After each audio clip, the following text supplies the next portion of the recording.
We're online. I don't have the cool animations though. Those were on my wife's computer. I haven't set them back up yet. From being on vacation. That's alright. We're still using the Broken Antler Workshop's screens. Thanks for that, buddy. He's in the audience, by the way. Oh, yeah? KYG Hey, Brent. guy. I'm working on getting the YouTube up. There we go, live now. He's got so many handles I can't keep track. He's consolidating. He's doing a good job.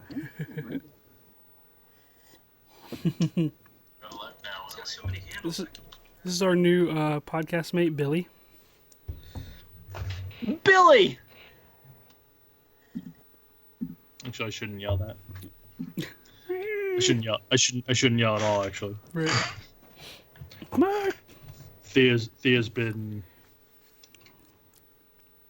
jealous of lack of attention. Mm-hmm. So that's been fun. Yeah.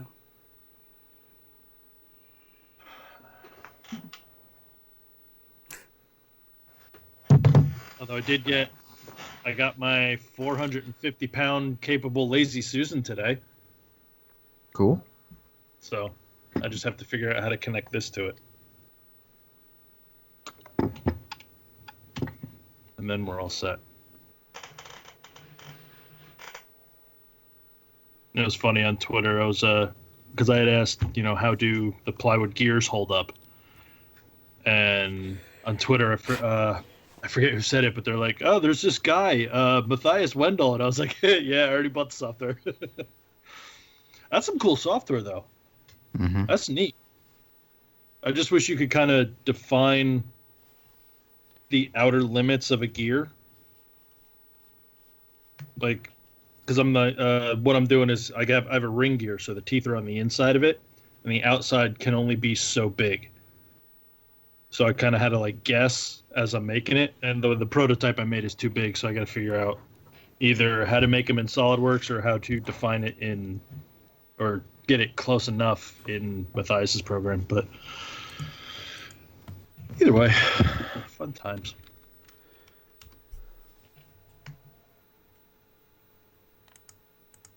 How about you guys? How you been? What's new? Are we starting? You can start. I might as well. All right, give me 1 second, and I think we're 108. Yep. We are. Yep. That's what it says on the YouTubes. Wes, I'm still surprised by that Daniel Tiger thing. You're like the only person. I'm sure there's someone else out there, but I've never watched it. fair enough. It's fair enough. Fair enough. You were feeding her the '80s cartoons, right? Yeah. And So what about Daniel Tiger? It's a spin-off of Mr. Rogers. Really? You didn't know that? See, I'm Yeah. not the only one. Oh, it does have Prince Wednesday. Mm-hmm. Yeah. But Keep Daniel going. Tiger Keep is- going.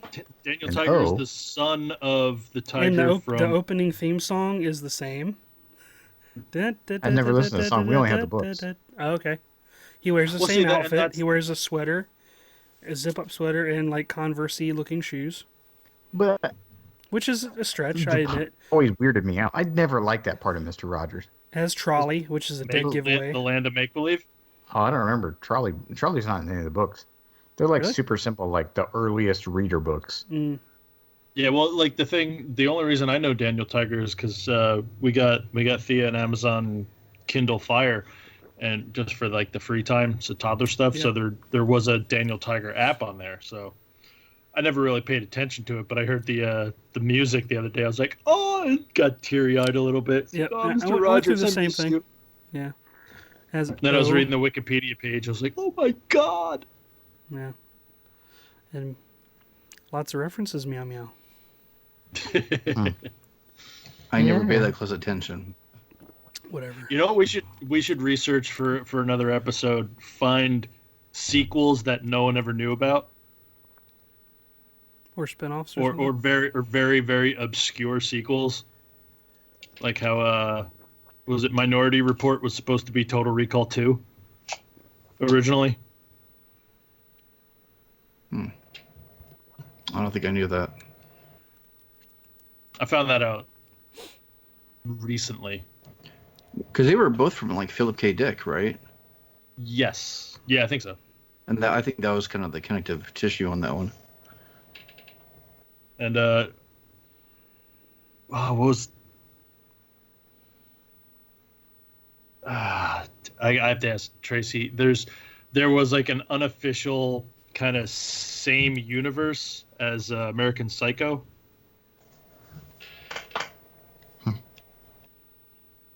A lot of forget- business oh, cards? Lists like that pop up on the internet every now and then. So. yeah. It's always neat though.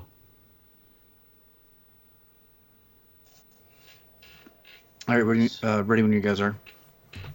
Okay. Welcome to the Making Geeks podcast, a podcast for makers, dads, and geeks. This is episode 108. I have my three co-hosts here with me, Mr. Josh Price, Mark O'Keefe, and Wes Swain. How you guys doing this week? Hello. Doing good. Mark wasn't here whenever we did the quick rush last time. Mm-hmm. No, I was just like, kind wait. of speed of the opening a little bit. You know, start over? No, We're go good. with it. The train's left the station, man. Yep. No going back now. Train hops back on the tracks. That's how trains work. Take a little detour. Anything exciting this week? I'm back from vacation. I guess that's Welcome exciting. Stopped through to see Mark and his family. That was good. Made us dinner, which was really good. Thank you, sir. Your kids hate my cooking, but that's okay, because they're kids. I I've didn't never seen think Samantha react like that. As blunt. What the hell did you make? I made chicken marsala.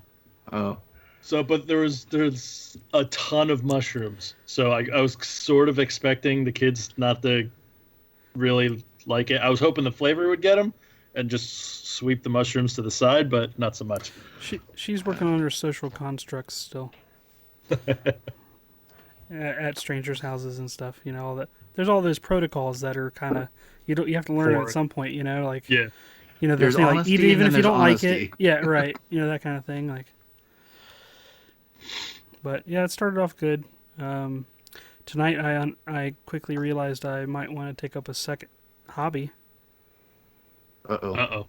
I think I'm gonna start drinking.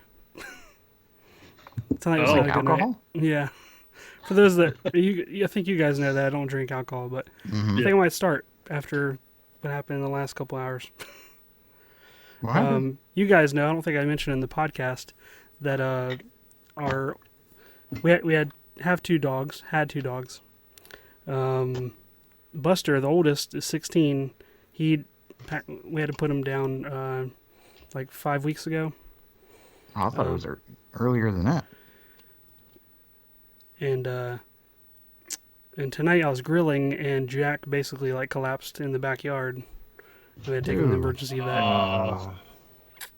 Sorry to hear that. Yeah. Is it bad? No, it's over. Yeah. Oh, you Yeah. got to put him down? Yeah. Dude, I'm sorry. He was 11, so it's like a sucker man. punch. Yeah, it sucks. What Wow. the heck happened? I mean, it was raining outside, and he went to go use the bathroom. I let him out, and I'm grilling on the back deck, and I see him, do his business, and then he walks over to the grassy area like he normally does when it's sunny, and he just laid down in the grass, and he didn't seem like he was like in pain or anything. He just like, oh, I'm just gonna lay here for a minute, and I just let him lay there while I'm grilling. And then I show Catherine, like, that's kind of weird he's doing that. Yeah, and then we try to call him back up with the treats. It didn't come. I go down there, try to entice him, and he gets up, and he's sort of stumbling around a little bit, and he gets to the top of the deck, and Catherine notices his gums are, like, completely white, which is, like, really weird, which is, I guess, anemia, like, no blood's getting through, basically. We looked it up on the way. We take him to the vet, and, they said they tested him and stuff, and they basically said he has like no blood. They couldn't like get any blood. Like he was cold, like his paws were cold. Like when I picked him up, he wouldn't walk. I had to pick him up and bring him in there and stuff. And they said basically they think he had like internal bleeding somewhere in his abdomen, and it's probably cancer. Man. He had 2 cancerous areas that were removed, like over the last year, and it was probably something that you know, like I just imagine like the symbiote on the inside. You know what I'm saying? Like Venom. But yeah, that sucked. I'm so sorry, man. Yeah, it's unexpected. Like Buster, we kind of had to make the decision because his health was kind of declining, and he was a slower kind of dog at the end. And Jack has just always been 100 miles an hour, like energy. So it was like the complete opposite, you know, opposite personality and like opposite end result. So it was kind of crazy. But don't mean to bring the podcast down. I didn't share it last time, but That's figure what family we're here, here so, for. Yeah. I'm sure Catherine, hopefully she's not driving when she listens to this this weekend, but yeah, it sucks. And the kids were with us too. Like we had to call the grandparents, which luckily they live nearby. They took the kids back home, like before we got the results or whatever, and before we actually talked to the doctor, so they didn't have to hang around the vet. And then we found out that he wasn't going to make it, so we're like, hey, we called him back, and like they're on the route back home. We're like, hey, turn around so they can say bye or whatever, and you know, all those decisions and stuff we had to make really quickly. That was just crazy. I'm sure it hasn't really even hit us yet. It's so soon, so sudden, but it's interesting. So just hug your guys' puppies for me. Snuggle them. Yeah, You know? I'm You never know probably what's going to happen. So I'm probably gonna have one of those stories. Yeah. Before the end of the year. He was 11. Shadow. Yeah. Yeah. I think Shadow's like 17 or 18. Wow. Yeah. Yeah, he's up there. Never had a dog live that long. We were spoiled. But anyway, what's cool? What's cool? What you guys getting into? I'll flip it around. Who wants to go next? What I was going to geek out about, I'll just geek out now just to turn the tides here. I got a new book. That's awesome. I ordered something the other day that Catherine doesn't know about yet. Uh-oh. That's always fun. Well, I had money to get the Voltron, as one does. And then I thought about it. And I saw someone post something on this other Facebook group that I'm in. And I ended up buying an Oculus Go on Amazon. It's en route. It should arrive tomorrow. So I'm going to dabble with that some. That'll be a nice distraction. That's why you were so quick on that dinosaur game. Like, Yes. that looks scary too. I've played that game. Dinosaurs gonna eat me. I played it, but it wasn't with dinosaurs. It was with zombies. I played it on the HTC Vive. It's really fun. Like What are fun you for guys like talking about? shooting stuff. I Mark tagged posted you this thing I from. tagged you on a post today. Oh, that. Okay. Yeah. Okay. Yeah. Yeah, and you just you run around and pick up stuff, and then the zombies are trying to get you. But that one does it with dinosaurs, which is kind of neat too. It's like you turn around because it's unlike a normal video game where you have a certain perspective, and like you hear that because does the Go have headphones, like integrated headphones with it? It doesn't have headphones. It has speakers that are like That like flip down. No, it uses the shape of the headset to kind of direct the sound along. Like if people are sitting around you, they can still hear it. It's not like private hearing, but it does have a headphone jack, so you can plug earbuds or something like that. And it's basically like the in between of Google Cardboard and Oculus Rift. It's a completely standalone device. You don't need a PC to run it. Oh my gosh, that is very loud. I apologize. Apparently, I didn't mute everything. Hello. Yeah, that zombie game had you could hear noises behind you, and you'd turn around and it'd be like all in your face, and like you could see yourself. Like I kind of moved the visor at one point, and I could see myself on the little TV screen. Because we did it when we were in Maine. They had just some video game, or it was a VR game like bar that you can kind of go hang out and like pay $10 and you get to play a thing for an hour.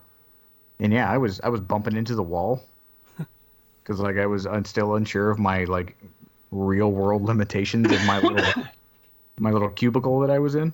And yeah, I'm like, I would bash those little the little joystick things you have in your hand. I'd bash them against the wall a couple times because you're just trying to slash at them with like a little knife, or you can hit them with a gun and hit them with whatever. And you quickly forget that you actually have limitations and there's physical objects around you. I'm interested to. Well, the thing that maybe like pull the trigger on it is that the Unreal Development Kit supports it. And for those that aren't as familiar with it, basically Unreal Engine is the game engine that powers a ton of games that are out there. Fortnite, it's kind of like the building blocks that other companies purchase from Epic Games to build the game on top of. Like all the Batman Arkham games are all using Unreal Engine, and it supports like kind of independent developers. It's free, and you can connect it to the Oculus Go and Oculus Rift and make stuff for it. And I have people that might not know, I have game development background, 3D modeling and such, so I might start getting back into making virtual things in addition to making tangible things. Maybe I'll have the first game environment a workshop tour. That'd be cool. Like VR Oculus Rift. I gotta, Bob had a cool one with his 360 video. I just gotta take it up a notch. Then I had some other ideas that might be cool if I can pull them off. So that's what I'm geeking out about.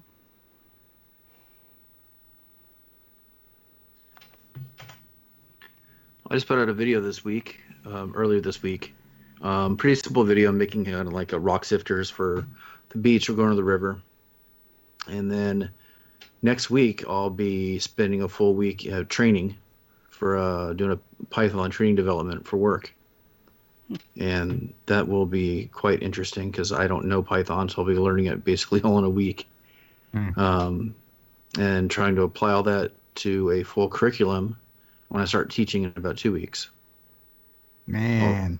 Along with having to go back and learn the 3D animation stuff in about 2 weeks. So you're getting a week-long crash course in something that you have to turn around and teach? Yep. Man. That's why they do it in education. You're learning at the same time. Here's 35 hours of training, and okay, now go do it. That's eventually going to get turned into like an online correspondence course because it's too expensive to send people to the training. Well, the training really isn't that far away from me. It's like a 45-minute drive, depending on traffic. But they're putting me up in a hotel for the entire week. Nice. Which is kind of interesting, but it's a nice sure I'll get away for a couple of days. Cool. How about you, Josh? Excuse me. What day is it? I don't know what day it is right now. Thursday. Second. I don't know. It's just been busy. Been working. Been making videos. Been wrestling with sponsors. So now I am kind of like the gatekeeper. I'm in charge of the contact email address. So when people try to like reach out to Bob or like, hey, I've got this new exciting whatever thing, and I get to kind of tell them no. But then when we make videos, I have to send them out to certain sponsors to get them, or to certain marketing companies to get them approved for sponsors. And some sponsors are more needy than others, and it's a whole different. I think I've talked about it before, like a different layer of content creation that I was not privy to until now. But yeah, Wes just held up. If you're watching the video feed, he held up the logo to a new podcast that we just started recently that Bob and I started. I didn't want to bring it up here. That was bad for him. But we're all it's something connected. You're doing. We're all connected. So yeah, it's called No Instructions. It's where Bob and I talk about, it's like a shortened kind of interactive version of what we do here. So it's about being a dad, about being a geek. It's not maker really related. We don't talk about making stuff. We don't talk about the shop. That hasn't really come up at all. But we talk about that stuff while we're building stuff. While we're building things, not while we're making things. Yeah, I heard that distinction you tried to make. We are assembling things that other people have made. So like we're putting together Lego sets. We built the snap ships that we have talked about so much here. That was the first episode. But we did 4, and then we just released them today so that kind of people have, enough to wet their whistle.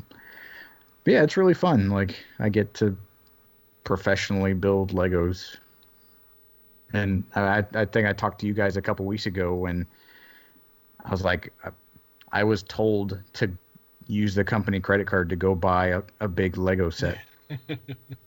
I was like, I don't know what level of professionalism or what I did right in the world to be able to have that conversation. You did something right. Yeah.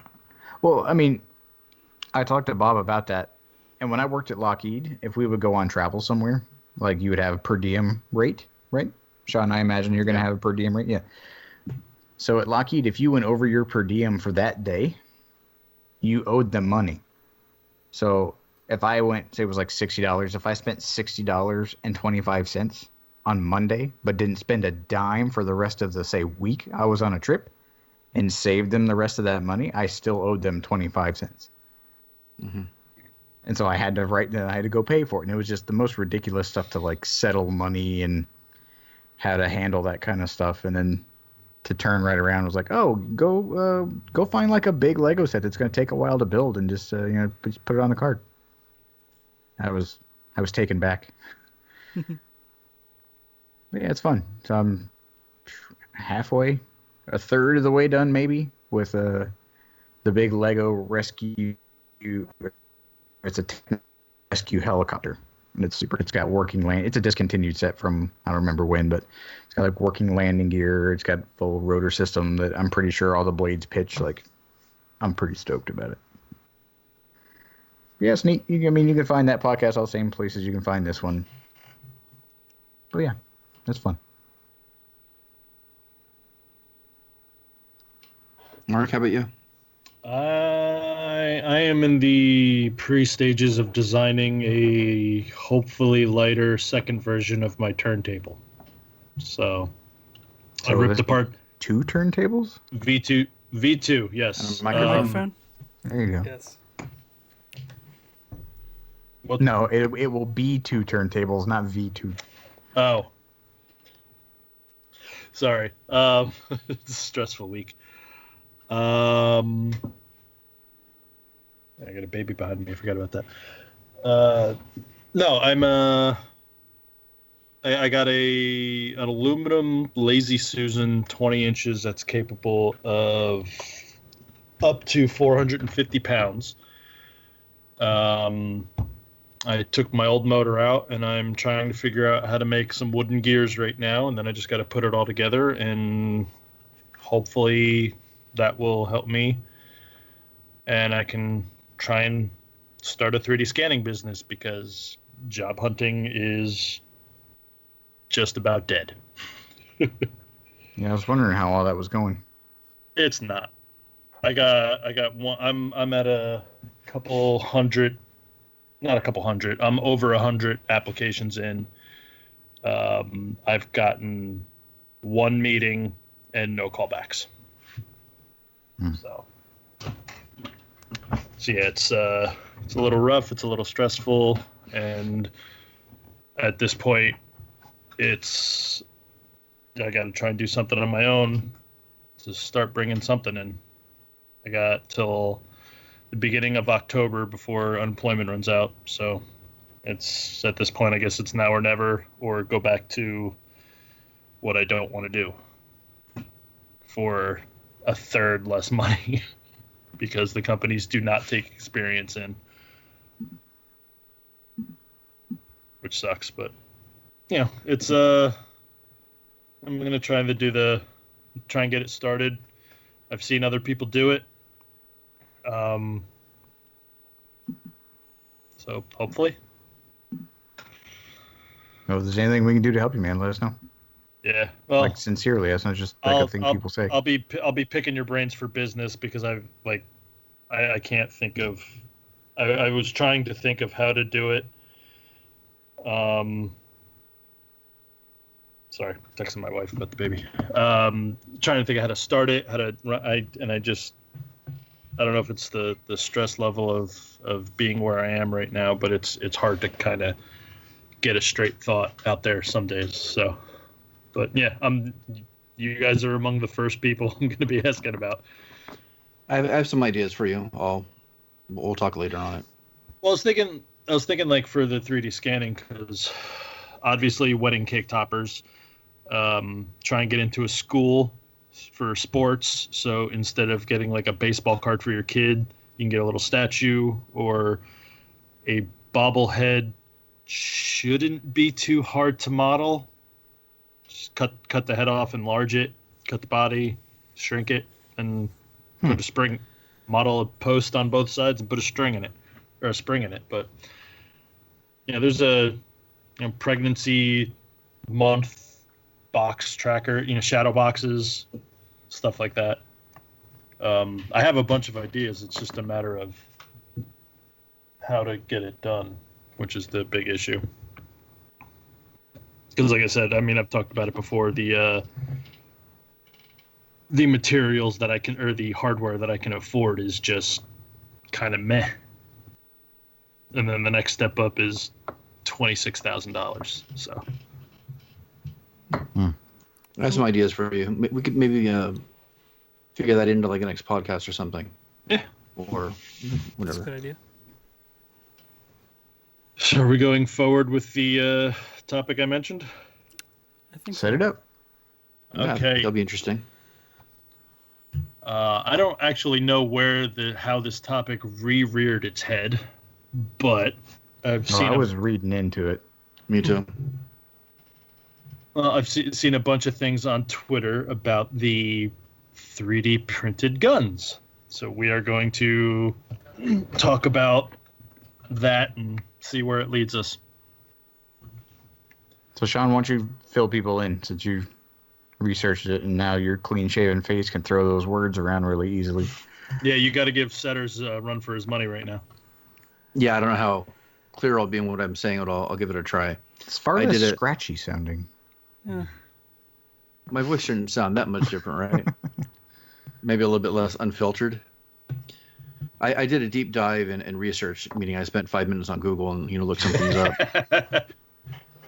But I've been tracking this for kind of casually for a while now, mainly because, and I had mentioned this on the show before, there's a documentary that came out a while about the start of 3D printing.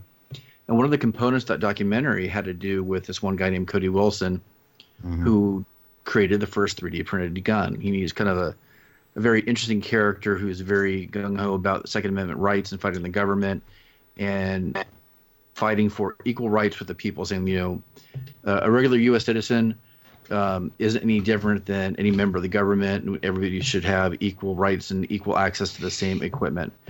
And he said that in some form, one way or the other. And he's really kind of championed this thing about everybody should have access to the information to create these things.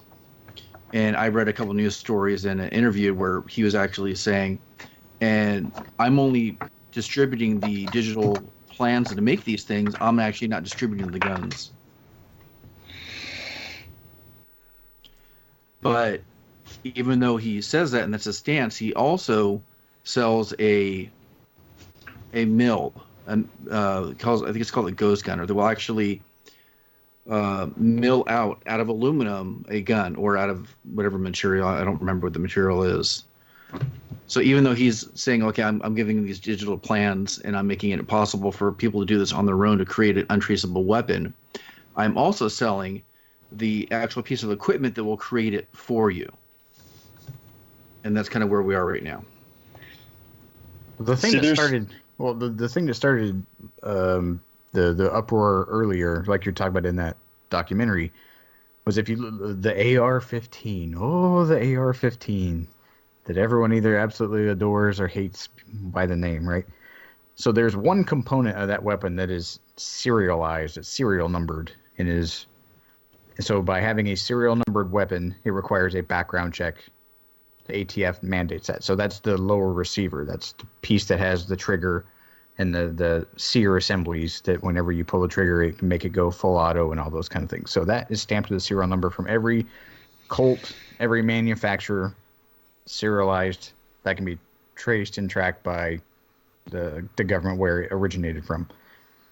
His claim was that if you make your own, it doesn't have a serial number.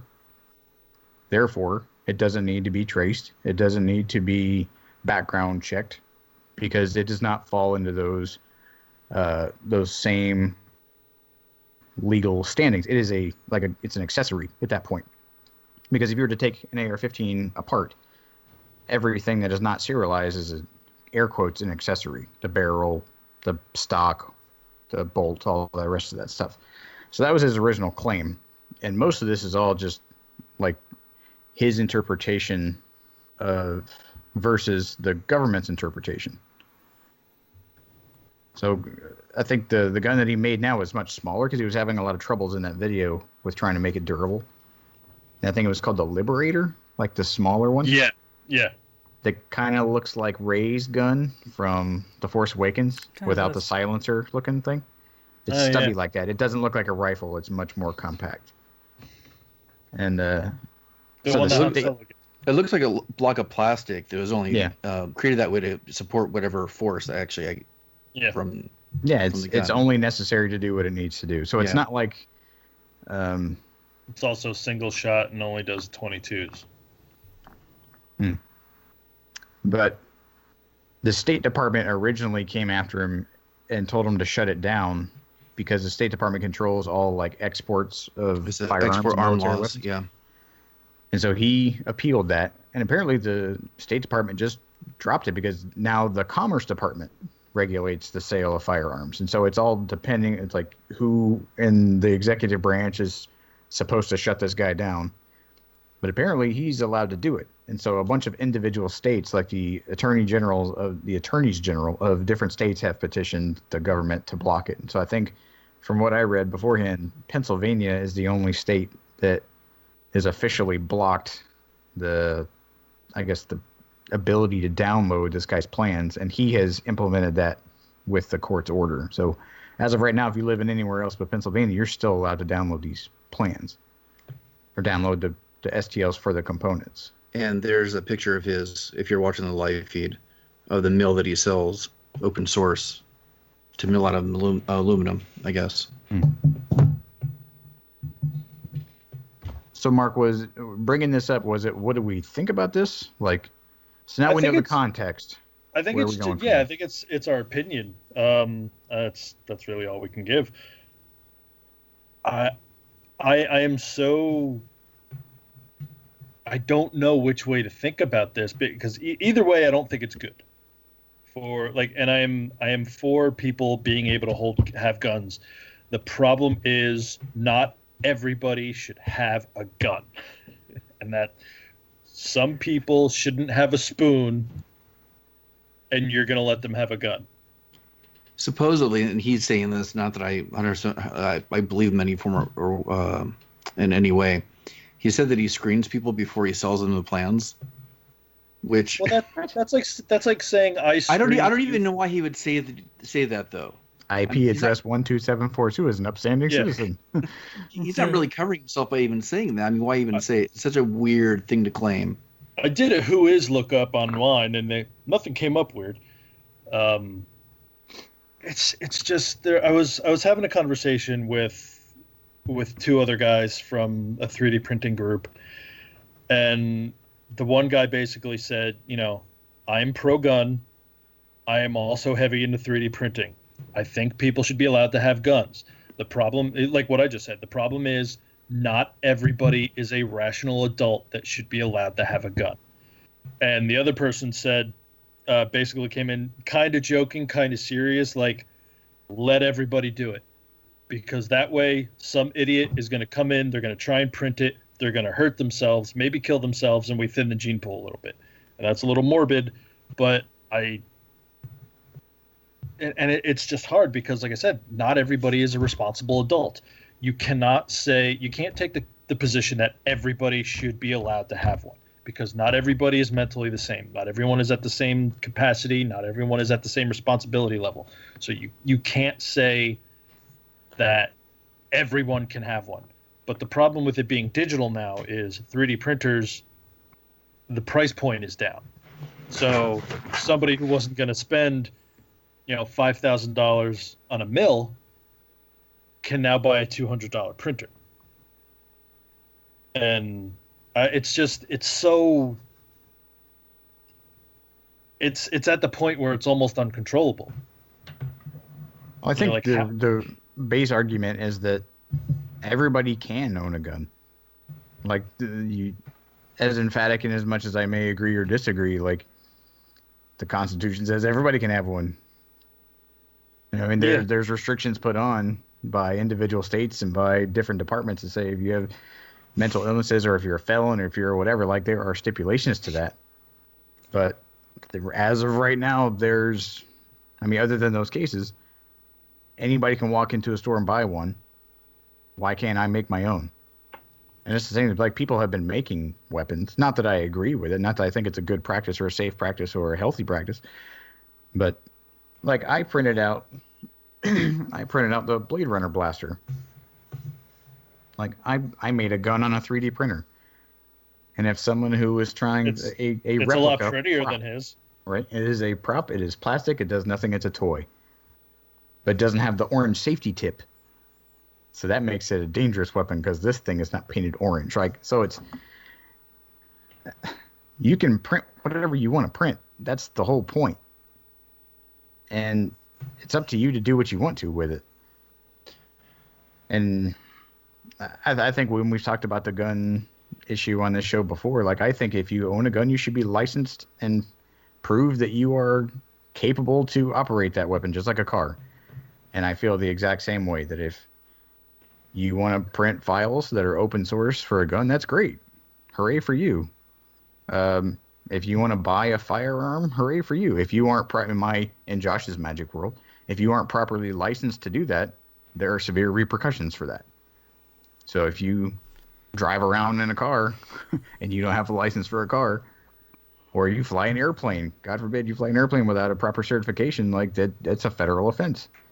So I feel it's the same thing. Yeah, that brings up a good point because technically I can make my own plane. Yep, you sure can. And if it's under a certain weight, then Ultralight. Not a single person in the government can tell you that you can't fly it. Yeah. Under a certain But I height. can crash that ultralight into a person or into a building or into a whatever just as well as you. I mean, it may not do the same amount of damage as a huge jumbo jet, but I don't know. I am one, or I will take care of my business, and people should take care of their own business. I don't like people like the slippery slope of people in the government and their hyperbole going like, oh my God, everything is terrible. Everything is bad. Those plastic gun making robots. Oh my God. Like, Well, that brings it up. Like it's the 3D printing isn't a new ability to make a gun. You could always do that with tools. It's just a different material and a lower price point. But going on what you just said, Josh, you're responsible. And that's what we can't. That's what nobody can know about anyone else unless you do like. you're not going to. So, exactly, you can't know. I can't walk into a place and have them do any sort of background test or check and find out that I'm going to be responsible with it or not. And that's the problem. I think that the argument is really simple. Because the argument is, do you want to live in a proactive environment or do you want to live in a reactive environment? Exactly. I think it's really simple. By passing laws, and I'm not talking about support either way because I don't know really what I think about this. I wouldn't say that I'm really informed on the topic. I do have opinions, but I don't have knowledge. But you either pass laws to try to prevent this and stem it and hopefully reduce the number of incidents that might happen, or you react to every one that does happen. And you Which just is pick impossible. and choose which one. The reaction, like you trying to react to all of the people who can have, and that's No. like, I'm not talking about reacting to the people that have them. Oh. I'm talking about reacting to the incidents. Gotcha. That's more what I'm talking about, because that's what anybody really cares about, anyways, right? I don't care if you have it. I care if you use it. That's what it kind of comes down to.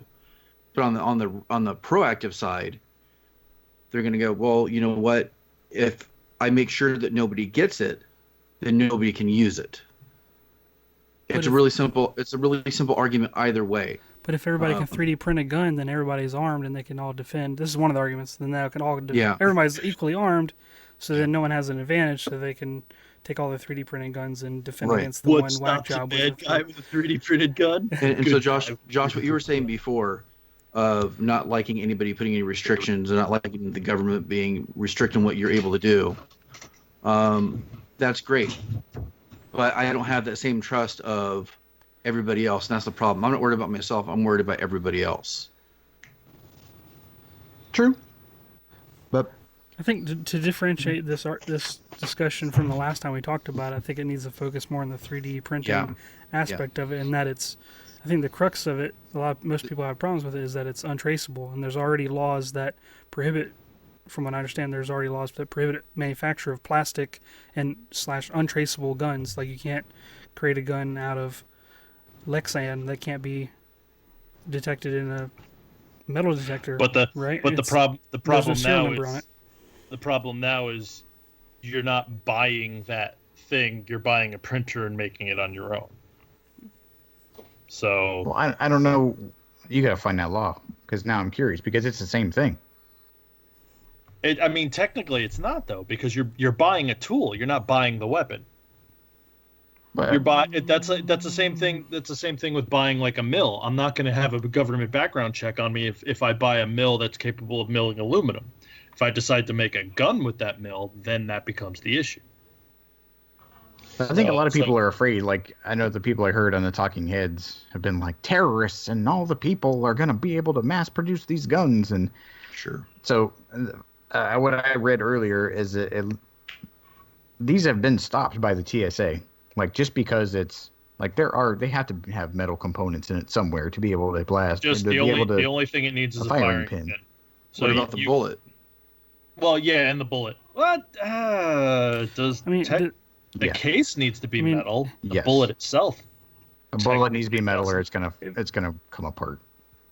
Even if that's where I'm curious. Could you make like a carbon fiber bullet and have that not shatter? I don't know, but now that's a paintball. What if you're making a shotgun? It's not a bullet that shoots plastic.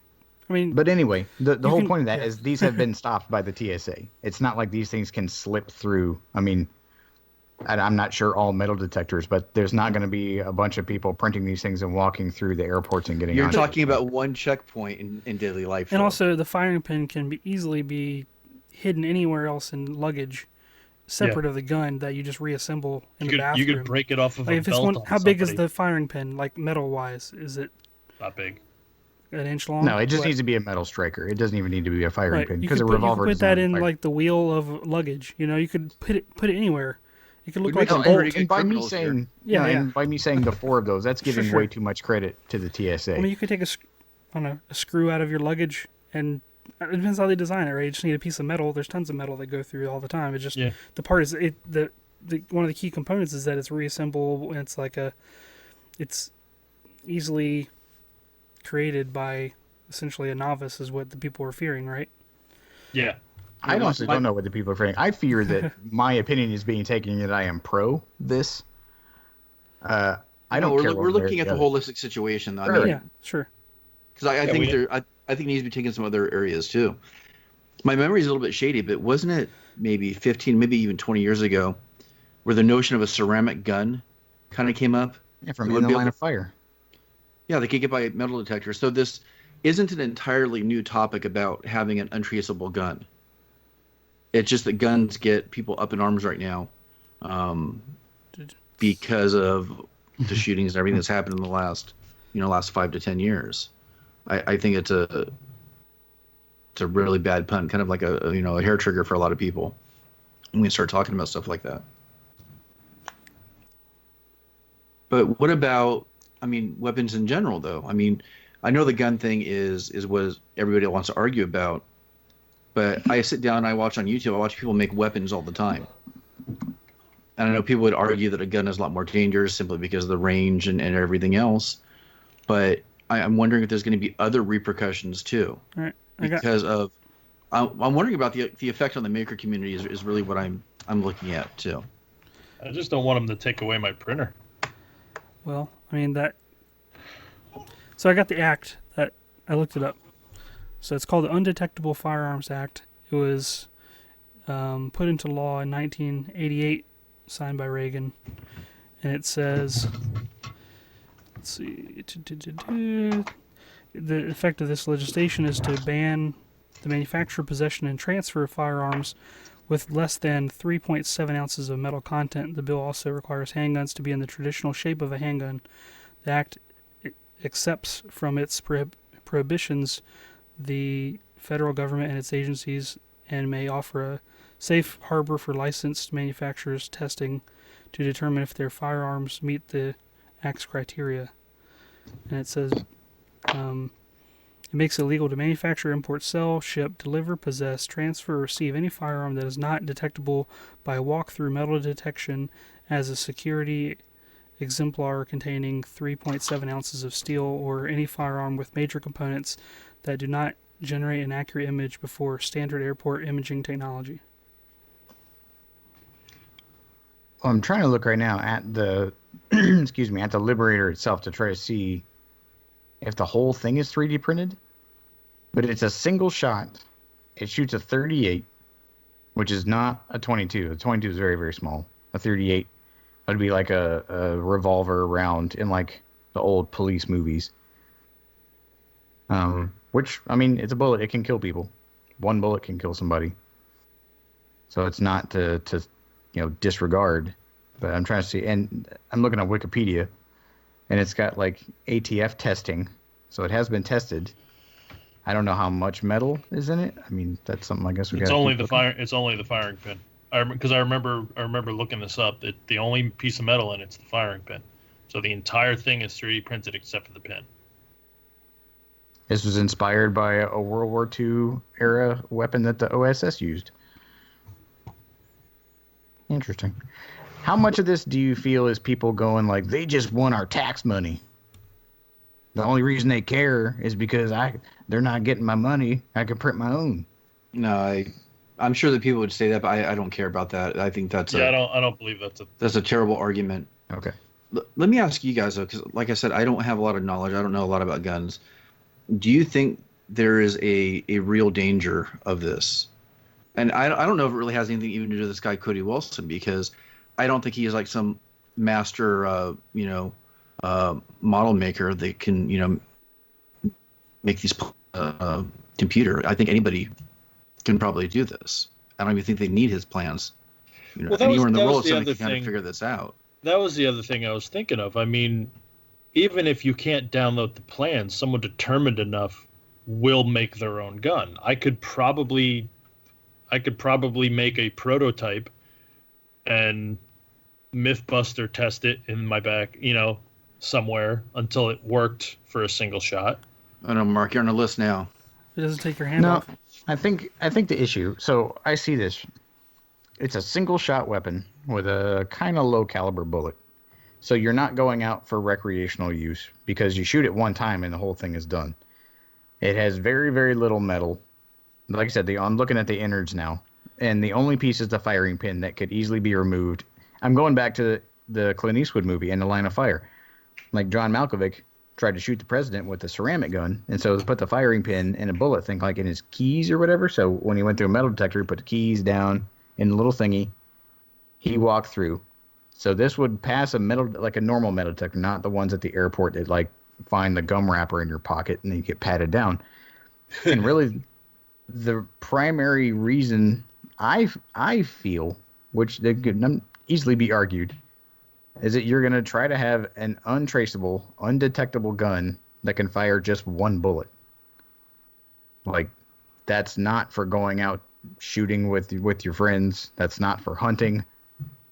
Like, that's for enacting very quick secret revenge or wouldn't you want a proper weapon? Purposes. Wouldn't you want a proper weapon for that stuff anyways? No, I would. I mean, just not getting too deep into the how you would kill somebody, but if you're in a crowd, or if you were in a political rally, or if you're in something that wands people, because you get wanded by some like half disabled security guard, you could easily walk in with this thing and walk into a crowd and do what you need to do. And so that's kind of what I was referencing. Oh yeah, I don't see there being very many uses outside of like covert, nefarious actions, and other than knowing that you can do it. Yeah. Their argument also is that any restriction of them using and developing this weapon, this 3D printed weapon, is like prohibiting them from further researching more advanced versions of that. Like that's not to say that's the only 3D printed gun that could be created. For them, like they would like to not have any restrictions of like 3D printed gunsmithing. Essentially, like they want to be able to use their freedom of expression, their First Amendment rights to create things. That's how they're arguing it, and they want. It's not. Yeah, I mean, that's what he was leaning on. That. He's the guy who we're talking about, Cody James, right? Is that right? Cody Wilson. Cody Wilson. Excuse me. He sued the government, and they settled. Yeah. And he got all his court fees, like $40,000 worth, paid. And he basically leaned on this First Amendment right as the basis of him saying that he should be allowed to do this. So that act that you read, you said it was the manufacturer of weapons that had a certain amount of steel? Like how is... Because it's all in the verbiage. Like that's all a lawyer does. Is they argue the semantics. Because he's not technically making the gun. All he did is that's what I'm wondering. Is it? Yeah. And which I mean, the original argument really didn't have anything to do with him, whether or not he should be able to create these plans.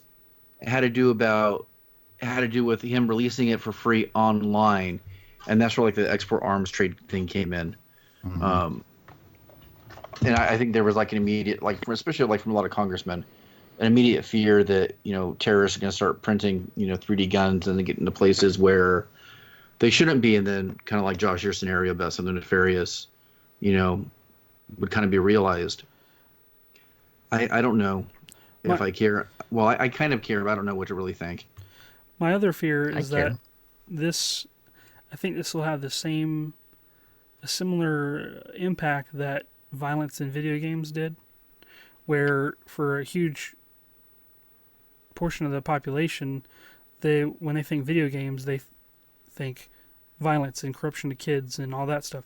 So it's going to basically taint all of 3D printing for a group of people negatively, whether it's justified or not. They're going to equate, someone that has no prior knowledge of 3D printing, they're just going to see the news and say 3D printing equals guns, or 3D printing equals negative things. And so it's going to not be a positive thing for the community as a whole. Like if you're on Facebook and you're a member of the 3D printing, one of the Facebook groups, one of the larger ones, they've prohibited all posting or any talking of 3D printed guns, because people will join it and then they'll be like, hey, you guys have any 3D printed guns? This is like over the last year or two. Mm-hmm. And it got to the point where they're just like, okay, that's enough. Don't post any more of this garbage, and people will still do it just to kind of troll the admins, and they'll boot them out. It's just constant churning of that. But I don't know, I think it's giving a bad connotation for that whole technology. It's a bad rap, basically, whether it's justified or not. Wes, what was the amount of metal again? I think it's 3.7 ounces, I believe. Okay, because I'm looking at this gun, and there is a square, square section in front of the trigger. It's like a recess, and this one picture shows just a brick of metal sitting in that recess. And structural integrity could be a counterweight. No. Well, possibly. It's not in a magazine because it only shoots one round, but that could be the way to get around that law, just to randomly put a piece of metal in it. It could be counterweight to try to counteract recoil, or it could be, there you go, there's the minimum amount of metal this gun needs to have to not be illegal, which is shiesty. But then again, it's written a certain way, and people are obeying what the thing says. People are arguing they want to expand the Undetectable Firearms Act to include provisions to criminalize the individual production of firearm receivers and magazines that do not include arbitrary amounts of metal, measures outside the scope of the original UFA, and not extended to cover commercial manufacture. These modernization proposals have been criticized as disingenuous attempts to suppress adoption and experimentation with 3D printers in home gunsmithing. I agree. Yeah, this shouldn't be a thing. If you can't make a bomb, like if the ATF can come to your house and see that you have bomb making material, Yeah. like why is this a thing? Buy a pressure cooker, right? And some screws. Yeah. Josh, I'm confused what you're saying. Can you clarify for me what you mean by that? Are you saying that it shouldn't be a thing, meaning it shouldn't be allowed, or it's not a big No, deal? you should not. No, okay, yeah, this should not be allowed. Okay, all right. I wasn't That is clear. my official stance. You should Okay. not be allowed to do this.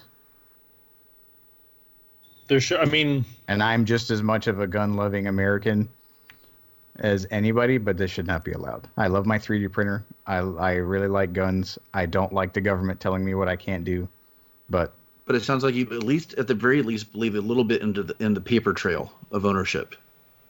absolutely. So Okay. should we register the serial numbers for 3D printers when you purchase them or build them? No. People get all up in arms about like the government can't make me register my gun and like it's some terrible thing.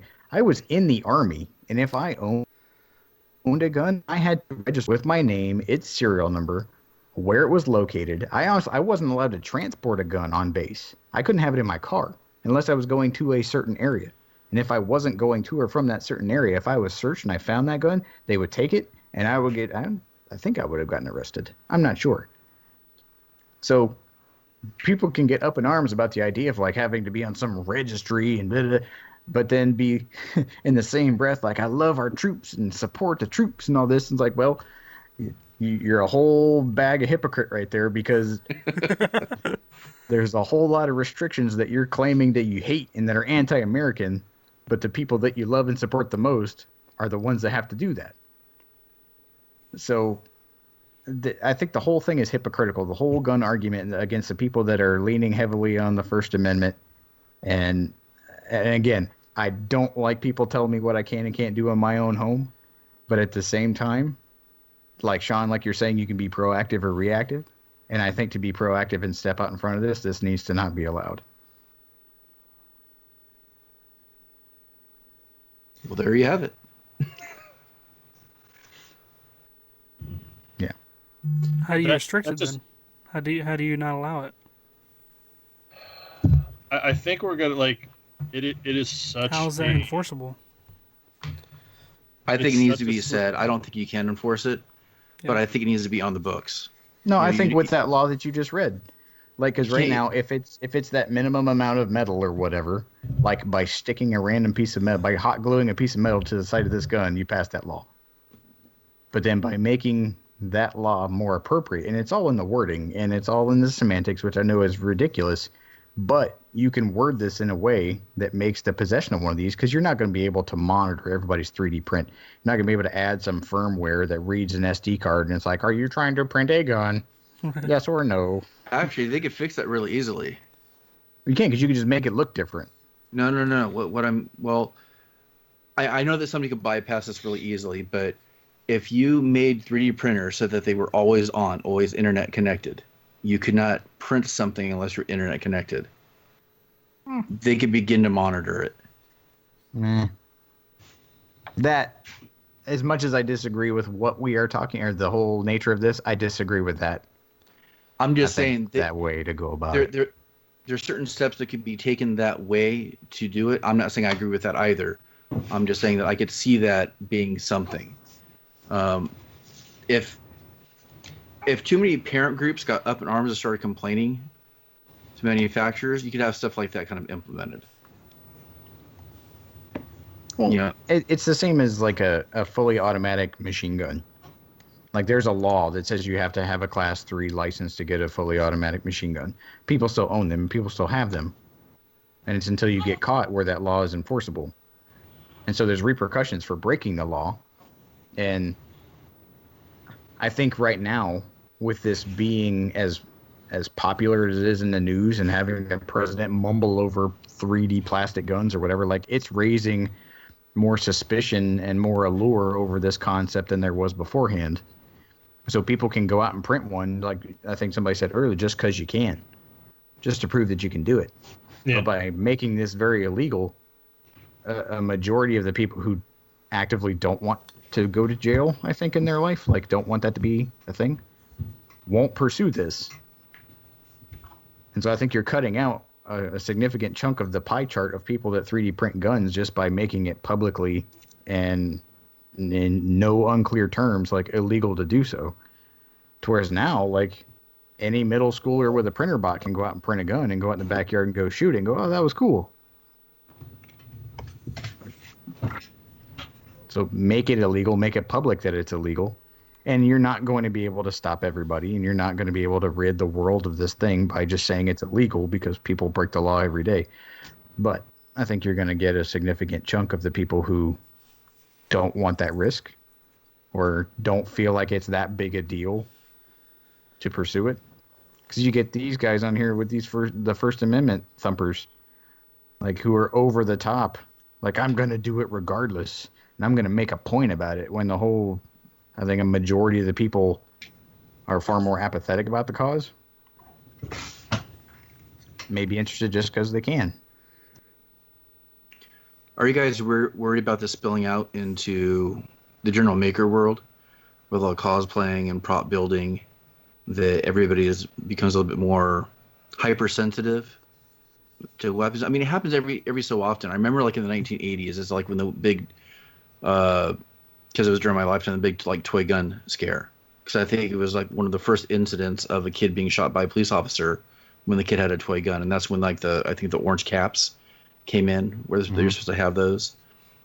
And I can almost see like a resurgence of that where people become like really hypersensitive about the toy aspect or the cosplay, or even like YouTube videos showing how to make, you know, a ninja star out of an old saw blade, which like ninja stars and nunchucks are illegal in California, which I have no idea why, but they are.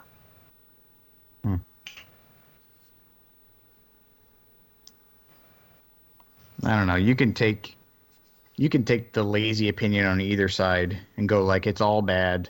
The terrorists. If you say the terrorists in front of anything, you can immediately get a whole rabble-roused group of people.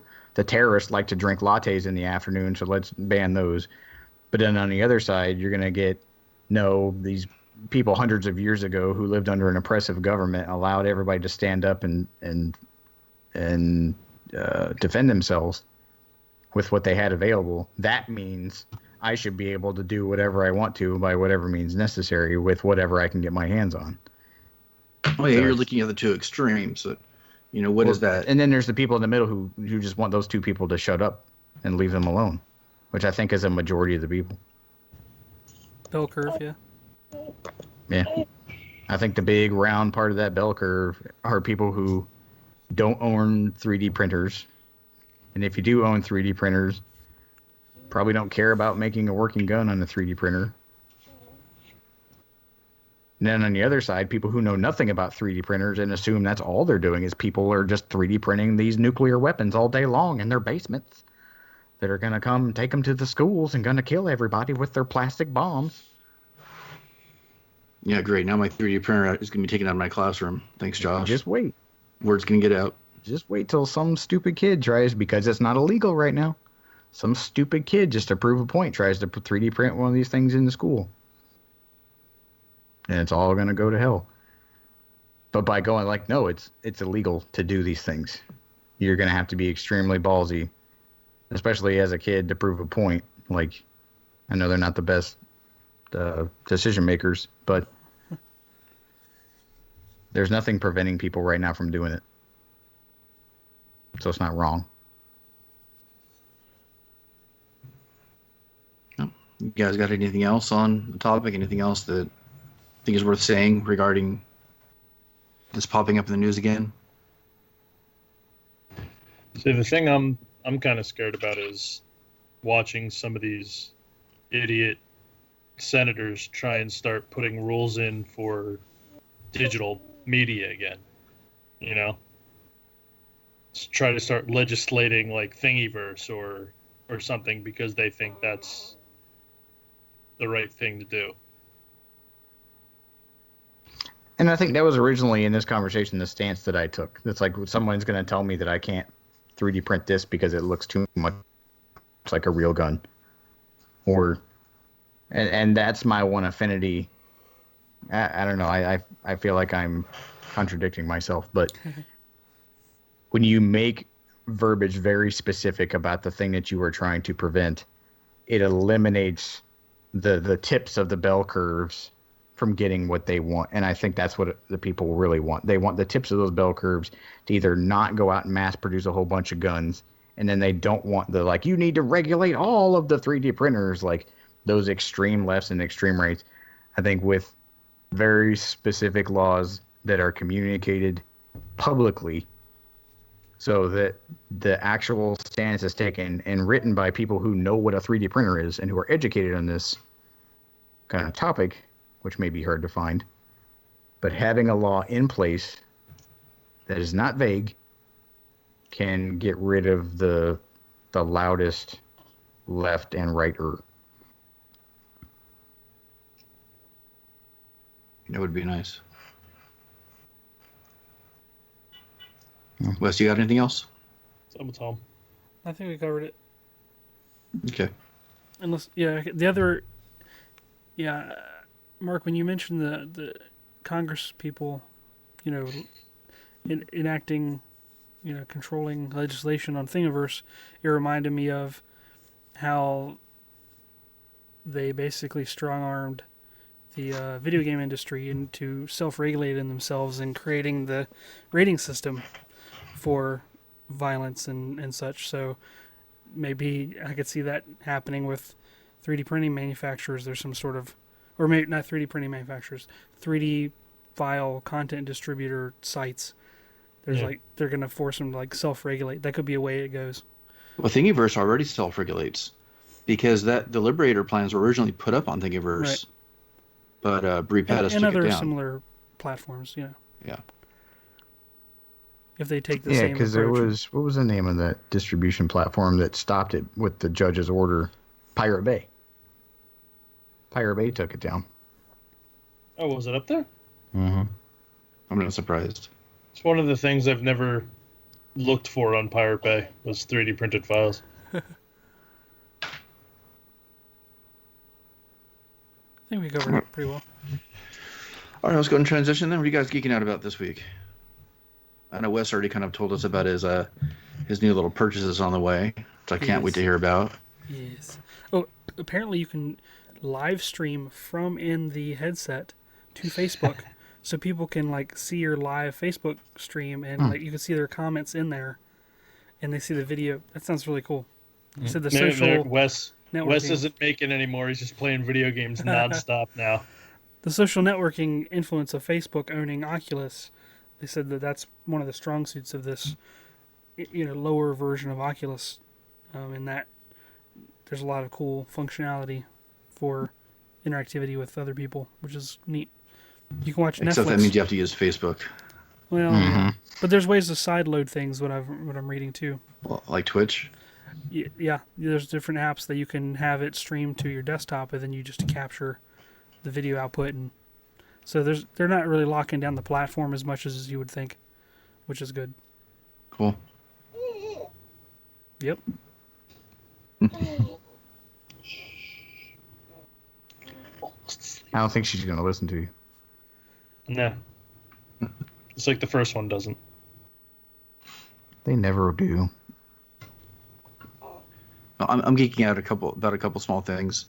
One, I'm going to be filming the Snapships video this week, so I've been playing with him, having a lot of fun with him. A lot of ideas, a lot of recommendations. I think there's still a lot of work to be done on them, but I really like the potential of it. And I'm actually kind of geeking out about my training next week.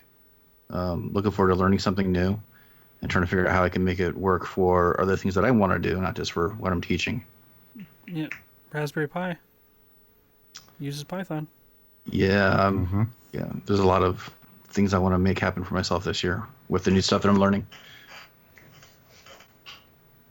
I am geeking out about mock Lego sets. You guys know about mock sets? I don't think so. My own creation. Yeah. So it's these artists that are making their own Lego sets out of just stock pieces, the thousands of stock pieces that exist. And there's a website called Rebrickable that is like a database for people to put their mock kits, and then you can, when you you don't like buy the entire thing. It's not as easy as a Lego set off the shelf. You kind of piece out the parts to a bunch of different suppliers, and then you buy the plans. So the whole thing is really fascinating. But there is this one artist in particular called Build Better Bricks on the website Rebrickable. Makes amazing mock Lego kits. There's an Iron Giant set that is phenomenal. There's a Sword and a Stone. It has little busts of a bunch of Marvel characters. There's a Mario and Luigi. Oh my God! I went to their homepage and the Iron Giant's the first thing there. Yeah, I want that. Oh, that is awesome. He made the Walkman from Guardians of the Galaxy with a little cassette tape. Like, I don't know if this is a collection of people or a single person, but the work, there's lightsabers that are all stock Lego pieces.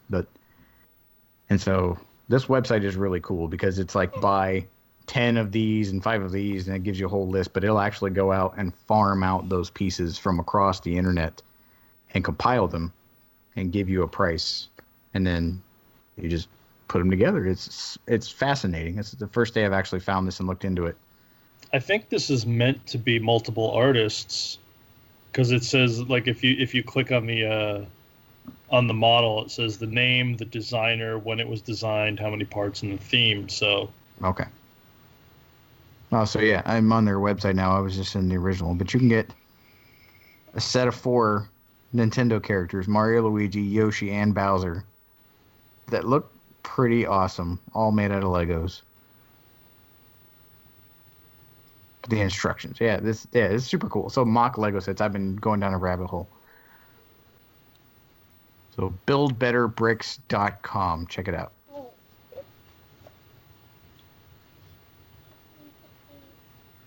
Mark, did you go already? No. I'm kind of geeking out about. I got some TV shows that I'm looking forward to watching again. I downloaded SWAT Cats. Oh yeah. And what else did I grab? Oh, I got the first 40 episodes of Mr. Rogers. So I'm kind of looking forward to dipping back into some old TV and building my thing, and hopefully it works right. I'm getting this one back to sleep because my wife passed out putting the other one to sleep. Here. Oh, look, here's the thing. You want to go up right? Okay. All right. Well, we would love to hear from all of you. Go ahead and visit our website, makinggeeks.com. Check out the contact page. That's where you can leave us some questions, comments, or just any suggestions for the show. And right there on the homepage of the site, you can listen to any past episodes and check out all the past guests we've had. We've had a lot of really cool show. And kind of an additional note, we did have a previous conversation regarding gun laws and gun control, something that we don't do very often on the podcast, but that was episode 66 if you want to go back and listen to that. So go ahead and check out the website, makinggeeks.com. We try to never be serious. And you can find us across all the social medias on on Instagram at Making Geeks Podcast and on Facebook and Twitter at Making Geeks. I'd like to thank our awesome patrons over at patreon.com/makinggeeks for contributing to our podcast in a financial manner. Their support helps keep us going and keeps us having the ability and the means to attend different events, and we thank them for that. And we'd like to thank our top patron, Mr. Seth Williams, for his continuing support, who I got to hang out with last weekend, or 2 weekends ago, when I was traveling, which I'm very much enjoyed, sir. So it was nice seeing you again. But if you want to help us out, head over to patreon.com/makinggeeks. If you want to find out anything more about us individually, you can find us all over the social networks. Wes is Geek Smithing, Sean is Geek Builders. You can find Mark's work at Asylum Designs, and my stuff is at the PI Workshop. search everywhere: Instagram, Facebook, everywhere else. You'll find us. And we'd like to thank everybody for hanging out with us. Let us know what you think, because we want other people's opinions. This is a maker community. This is people that care about their families and care about their way of life, and also have access to these very machines that we're talking about. Like, let us know how you feel about this, because I've only heard the rabble of a bunch of conservative people, so I want to know how normal people think about this. So let us know at the Making Geeks podcast on Instagram, or get a hold of us individually, DMs or private messages. Let your opinion be known, because I'm very, very curious if there's something that I'm missing, or any one of us are missing. So change our minds. Well, one way or the other. Just I want to know your opinion, because I think that everybody needs more input, especially on something that we're only seeing from one angle. Yeah. Agreed. Yeah, we don't claim to be experts on any of these matters.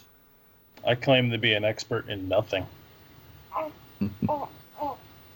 Yeah, so stay tuned every Saturday for a new episode. If you want to come hang out with us in the live chat, that's every Thursday at 9 p.m.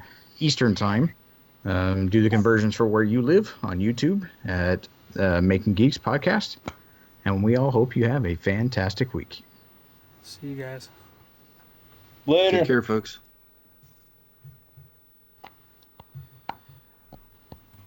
All I right. think it was a good episode. Yeah. I think my mind was changed right in the middle of that episode. I was actually looking more into it.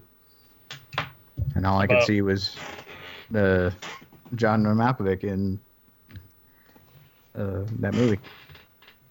Yep. I think there is one small thing that we kind of missed, though. I was considering whether or not to bring it up, and that is that the 3D printed gun model that exists is not the last one that's going to be made. I think it's going to be improved upon. And you think about all the material science now, with all the different materials that can be 3D printed. I think the evolution of this is something that will start looking a little bit more legit and recognizable. Well, because right now, that Liberator can be printed out of ABS, PLA, but you have ruby heads and carbon fiber. So how long until you get good enough geometry where it'll hold up against multiple shots? And I forget which one it was, but I do remember reading about one that was designed to have a replaceable chamber. So you could get a couple shots off, and then it would eventually crack or shatter. You pop it off and pop a new one on. And I think the Liberator does that. Is the that pictures that one? I've seen comes with its little stubby chamber. And I think that's how you put a new round in it. And what I was looking at for the Liberator, it uses a little nail. So it has the little curly pieces are under spring tension, and that spring tension hits the nail. Yeah, it's a little tiny roofing. Yeah. It's got a big fat head and a tiny little point. And that's all you really need. And then the chamber also acts as the magazine, because they just stick a little bullet on there, slide in place. It's really simple. And This is a good episode. I gotta go. See you guys. Really quick though, next week on Monday, if anybody's available around this time, I probably need to test my internet connection at the hotel to see if I'll be able to record next week, and that way we'll know a couple days early. But other than that, that's it. Okay. Wes, you need to talk about anything, man? Yeah, we're all Take here. care. Thanks, guys. Yeah. You know where to get a hedgehog. That's true. I just need to go to a baseball game. Stupidest